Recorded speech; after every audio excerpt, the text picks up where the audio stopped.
السلام عليكم ورحمة الله. للتصحيح أنا لست بشاعر وإنما متذوق شعر. سلام إلى هذا الجمع الكريم، سلام من محب غير خب تملك قلبه منك الغرام،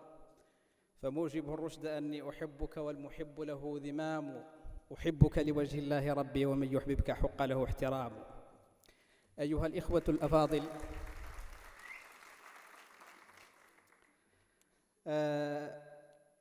طبعا إن الشاعر القديم يقول: لا يمنعنك خوض العيش في دعة نزوع نفس إلى أهل وأوطان، تلقى بكل بلاد إن حللت بها أهلا بأهل وجيرانا بجيران، لكن المغترب الموريتاني أو الشنقيطي على لسان الأخت قد لا يشاطر هذا الشاعر رأيه هنا، بل إنه يقول: فهل لي إلى شنقيط أوب يريحني فكم شاقني ملء الجنان سعيرها، ومهما تراودني سواها تبرجا فلي كعبة في رملها أستجيرها. لقد أبنى إلى شنقيط مع أننا في الغربة بوقفة هذه الجمعية الكريمة بتخصيص هذا اليوم للشاعر الشنقيطي الموريتاني الشيخ والبلعمش الذي يعتبر شاعر الإنسانية. فشكرا لهذه الجمعية على تخصيص هذا اليوم له، ولذلك أنا جئت لأشارككم بعضا من أحلام هذا الشاعر الذي مات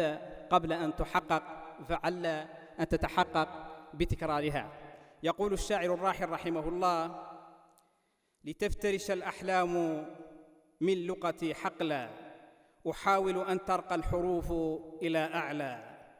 وأخلق من طين المواجع طائرا لأنفخ فيه الروح قافية تتلى، صحبت جموع الهاربين من الأسى لعل غماما يحمل الماء والظل، أفتش عن أرض بها يأمن الورى، ومن أين لي شبر يكون بلا قتلى، لماذا ورثنا القتل من عهد آدم، وما فتئ التاريخ يمتدح النصل،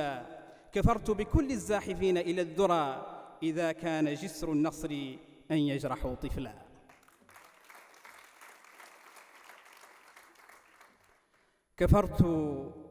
كفرت بكل الزاحفين إلى الذرى إذا كان جسر النصر أن يجرحوا طفلا، لكي يسعد الإنسان ما زلت عاشقا يطرز أذواب البنفسج والدفلا،